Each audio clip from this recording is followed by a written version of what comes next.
tercer bloque de Dimensión Salud y ahora sí, tenemos la entrevista del día con el doctor Javier Vilosio, que es médico y que nos va a hablar sobre la Agencia de Tecnología Sanitaria. Esto que ha salido hace poco en el boletín oficial. Sí, salió esta semana. Y el año pasado, le recuerdo a la audiencia, que el año pasado habíamos hablado con el doctor Vilosio precisamente sobre la CUS, que ese es un tema que vamos a tener que abordar, pero lo vamos a abonar al doctor Vilosio, que por otra parte es masa crítica del Grupo País. Eso. También, ¿no? Es uno de los... él no va a querer que yo lo diga, pero es uno de los tipos que más sabe de economía y salud desde la medicina. Y además tiene súper hinchada, en Twitter, en Facebook, una hinchada terrible. Sí, pero por supuesto. Aparte, convengamos que tiene un coraje y una audacia para decir cosas que en Corea del Centro no se pueden decir, ¿no? En Corea, decir que la salud cuesta plata pareciera ser que uno se transforma rápidamente en un enemigo de la humanidad. Javier, cuesta plata la salud. Sí, ¿por qué tenemos prurito? Sí, tenemos prurito porque hay una herencia, me parece, una mezcla de lo ideológico con lo populista o lo demagógico, de hacer creer que porque uno dice que algo es un derecho y firma un papelito que es una ley, una resolución o una expresión de deseos, las cosas caen del cielo. Y pensando que las cosas caen del cielo, es como estamos, digamos. Nada cae del cielo, no hay nada gratis. A los alumnos en la facultad muchas veces les decimos, miren, esto es como en la pareja, nada es gratis. Claro. Alguien siempre paga. Y básicamente los que pagamos somos los mismos siempre. Sí, en la pareja sí, por lo menos. Y en la pareja sí, y en la política y en la economía también. Y no solo nada es gratis, sino que nuestro sistema de salud, comparativamente a los resultados, es caro. Claro. Pagamos más de lo que efectivamente de lo que obtenemos, demasiado por lo que obtenemos. Se podría obtener más y mejor. Javier, concretamente con lo que salió esta semana y que no me mencionaba sobre la agencia. Hay quien ha dicho que el oficialismo claudicó porque esto está en debate parlamentario, si bien la resolución expresamente lo dice, ¿no? Que está en debate parlamentario, no obstante, sale por resolución ministerial. ¿Claudicaron? ¿Se apuraron? ¿Cuál es tu lectura? Mira, yo no siguiendo el tema de la agencia desde el inicio, es raro el trámite que ha seguido esta historia de la Agencia de Evaluación de Tecnología Sanitaria, bueno, yo ya lo dije, ya lo hemos compartido, yo creo que sería un avance muy importante para el sistema de salud argentino contar con una agencia seria, transparente, que vaya ganando prestigio. O sea, primer punto, me parece que sería muy bueno tener una muy buena agencia, muy necesario, muy útil. Ahora, la historia empezó en junio del 2016 con un proyecto que entró al Senado, que yo creo fue mal defendido por el oficialismo en el Senado. Participé de alguna audiencia que hubo en ese momento, como oyente, digamos, intervine en algún punto. Creo que fue mal defendido. El proyecto se trabó en la Comisión de Salud del Senado. Después como que no pasó nada hasta noviembre del 2017, el año pasado. En el medio hubo algún run de que iba a salir por un DNU, lo cual, en mi opinión, y la de mucha gente en realidad, hubiera sido un desacierto. Como se les había trabado en el Congreso, sacarlo por DNU, bueno, finalmente no se hizo, y en noviembre del año pasado aparece un capítulo 8 de este paquete famoso de reforma laboral, y el capítulo 8 era, sorpresa, la creación de la Agencia de Evaluación de Tecnología Sanitaria. Pasó todo lo que pasó a fin de año con la discusión del paquete previsional, del paquete de reforma laboral, los conflictos, se regulizó el tema con la CGT, qué sé yo, qué sé cuánto. Este famoso paquete se desarmó, desde Jefatura de Gabinete se dijo, no, ya no hay más paquete de leyes, va a ser una por una, después no van a ser leyes, van a ser resoluciones, después vamos a ver qué negociamos, lo ponemos en la agenda del 2018, después dijeron, no lo ponemos todo en la agenda del 2018, fenómeno.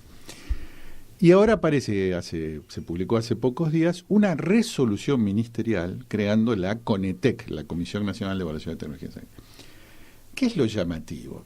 En el medio, con esta mala gestión, diría yo, del proyecto de ley en el Senado, que le costó mucho al oficialismo en algún sentido, así que los temas de salud en realidad, vamos a ser francos, no mueven el amperímetro político de nadie. Tal cual. Nadie gana elecciones con eso.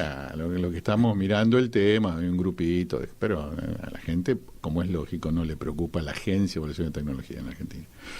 El proyecto se hundió en el Senado. Se hundió.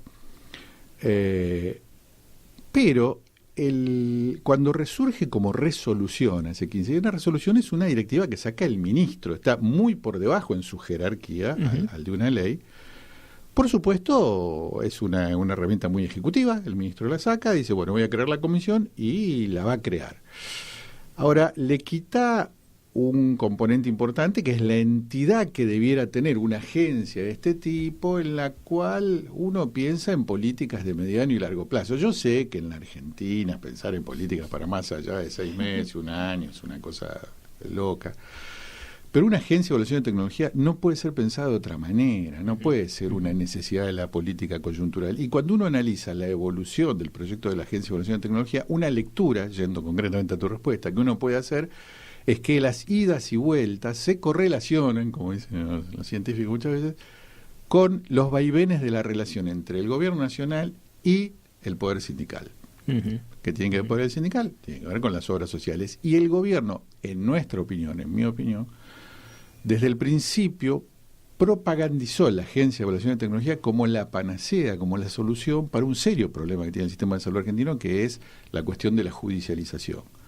Dijeron, esta es la solución para la judicialización. Hacemos la agencia y de acá en adelante los jueces van a hacer lo que la agencia diga, y se acabaron todas las demandas y los amparos para coberturas, que para lo cual el PMO no solo no sirvió, sino que fue contraproducente, digamos, al definirse como un piso de prestaciones.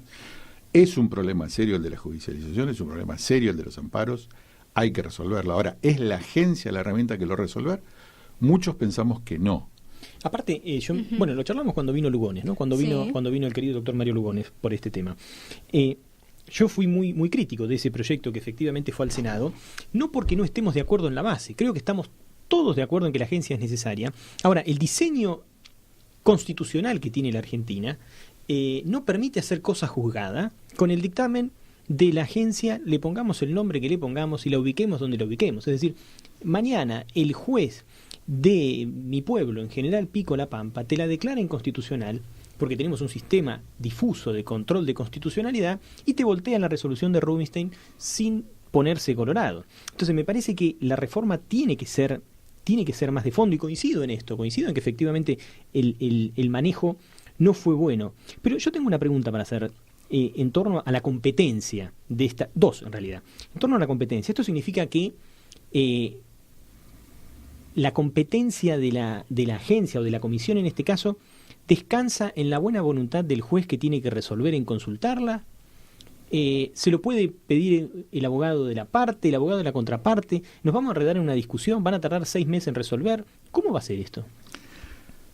Mira, en mi opinión, creo que va a ser las resoluciones, los dictámenes, mejor dicho, los dictámenes, los asesoramientos, los productos de evaluación de tecnología que genere esta comisión van a ser muy debatidos, muy discutidos. De ninguna manera van a ser una herramienta que transforme la realidad del problema de la judicialización y que inmediatamente disminuya los amparos y las demandas. Porque hay otro problema. Yo creo que los jueces no van a cambiar a la comisión por el cuerpo médico forense. Ese también es una superposición, un solapamiento que a mí no me queda claro de leer la resolución. ¿Qué va a pasar con eso? Yo, juez, mañana Civil y Comercial Federal, ¿voy a la resolución del ministro Rubinstein o voy al cuerpo médico forense, que es mi órgano rector en el Poder Judicial? Nosotros tuvimos varios, en distintos ámbitos, contactos con representantes de la justicia, hablando del proyecto de ley, no de la resolución, hablando de una ley aprobada en el Congreso,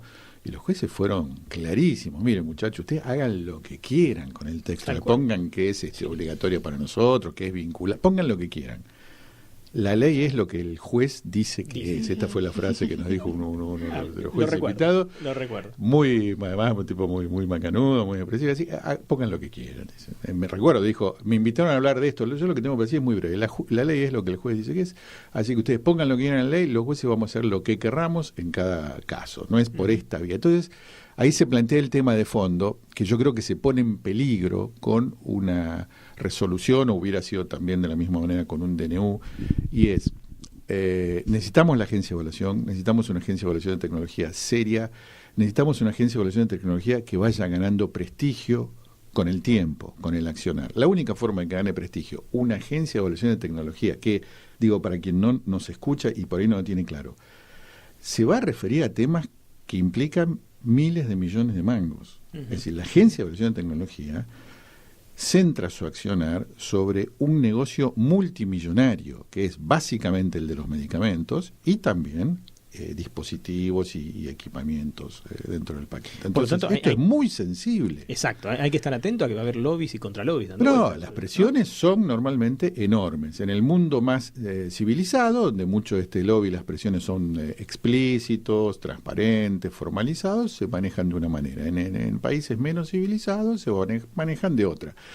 Entonces, lo que voy es, la fortaleza de la agencia va a depender mucho de las condiciones de transparencia, de los compromisos previos que tengan sus miembros, sus técnicos, sus directivos con los intereses que están en juego.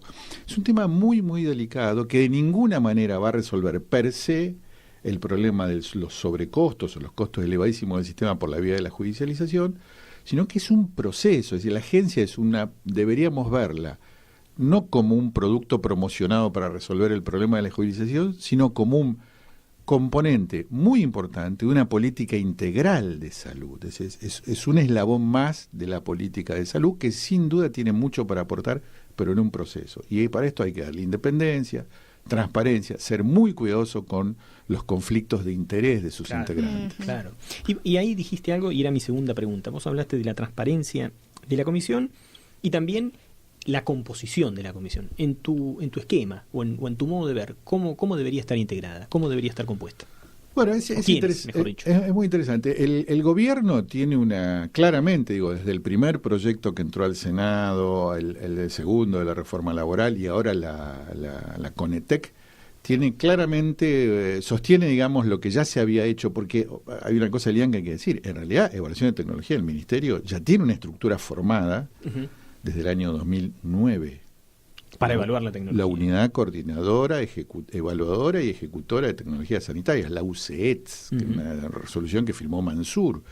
Y hay una red nacional, la red ARETS, así esos nombres, que es más o menos del 2010. Pero que bueno, papel mojado, en realidad no se hizo gran cosa con eso. Pero las estructuras estaban más o menos formadas. Entonces el gobierno, cualquier gobierno, cuando forma una estructura de este tipo, pone burócratas. Y los burócratas del salud son siempre los mismos. Superintendencia, PAMI, el ANLIS, el Malbrán, el ANMAT, por supuesto. Ahora el gobierno le ha agregado en todos estos proyectos una fuerte presencia de los financiadores. Los financiadores más importantes, la seguridad social, sobre todo la seguridad social nacional, a través de la superintendencia, pero además a través de las obras sociales per se, no solo a través de la superintendencia, que en todo caso es un organismo dependiente del ministerio, las empresas de medicina prepaga explícitamente, y por supuesto el Estado Nacional, que es un financiador de más o menos el 40% de la atención de los argentinos. Hay toda una discusión sobre si los financiadores deben estar en la conducción de una agencia de evaluación de tecnología. En la conducción de una agencia de evaluación de tecnología. Yo tiendo a pensar con alguna otra gente que lo ideal sería que no, porque hay conflictos de interés muy marcados. Esa agencia va a trabajar y a dictaminar sobre qué cosas deben financiarse o no. Entonces, acá vuelvo a lo mismo. El objetivo de la agencia no debe ser disminuir la judicialización. El objetivo de la agencia debe ser garantizar que lo que se va a financiar con dinero público, dinero de la gente en definitiva, sea por vía de la seguridad social, por vía de los fondos públicos, lo que se va a financiar por esa vía con la plata nuestra es lo más adecuado, no es dañino, tiene sentido que el esfuerzo colectivo lo pague. Eso es evaluación de tecnología. Y lo otro es cuidarle las gallinitas de los gallineros distintos, ¿no? Y hay un último, estamos todos de acuerdo en que la seguridad, la calidad, pero allí introduce el criterio, el más ríspido, el más difícil, cuando habla de costo-beneficio. ¿En base a qué criterio vamos a decidir si soportamos el costo para acceder al beneficio? Bueno, este es un tema... Contéstamelo en 30 segundos, decimos. Central. Sí. En realidad sería costo-efectividad, es una disquisición técnica un poco más compleja. No, en Argentina va a ser muy difícil hablar de costo-efectividad porque desconocemos los costos. El sector público no tiene costos, la seguridad social tiene muy poquitos y el sector privado tampoco tiene tanto. No va a creer que el sector privado es la eficiencia personificada. Así que en Argentina hablar de costos por el momento es bastante utópico. Pero la efectividad sí. La efectividad sirve y sí, qué no. ahí se va a trabajar, y una cosa que sí se puede saber es el impacto presupuestario, que es el otro componente de la evaluación. Pero supongamos que algo tiene un altísimo costo presupuestario Sí. y que es medianamente efectivo. Medianamente efectivo significa doña Clotilde va a vivir 6 meses más. ¿Soportamos ese altísimo costo o no lo soportamos? Bueno, ¿en base a qué? ¿Dónde vamos a...? Estas sí son las decisiones de la política. En la política, los técnicos pueden decir, esta es la ecuación, tanta efectividad y tanto costo. Ahora, la política tendrá que definir qué es lo que el esfuerzo de todos puede sostener. Digamos, no es lo mismo lo que pueden hacer los países del norte de Europa que lo que vamos a poder hacer nosotros. Tal cual. Digo porque el juez que tiene que decidir que doña Clotilde va a vivir 6 meses menos, porque el costo es muy alto y la efectividad es media, ese juez todavía no nació. No, pero además hay que explicarle al juez y a la población en general que cuando le venden un medicamento le dicen, mire, este nuevo producto alarga la vida 3 meses. Entonces, no, que 3 meses valen... No, 3 meses, ese 3 meses es un promedio de un ensayo clínico, claro, donde hubo gente que vivió 6 meses y algunos que vivieron 5 días menos. Claro, tal cual. Entonces, 3 meses no es que porque uno tome ese nuevo medicamento va a vivir 3 meses más. Absolutamente. Absolutamente. Y lo tenemos que invitar de vuelta, Javier, porque nos quedó supuesto. la CUS. Y la CUS lo hablamos, lo hablamos por teléfono. Un tema candente. Lo tenemos que abonar al doctor Vilosio. Con mucho gusto. Compro el abono. Lo vamos a poner como panelista acá. Que nos ha honrado con este primer programa aquí en Radio Sónica. Es verdad. Muchísimas gracias por haber venido y nuevamente lo comprometemos en otra oportunidad para seguir hablando de la CUS, ¿sí? Y nosotros venimos el jueves que viene. Jueves que viene, 19 horas por Sónica Más. Dale.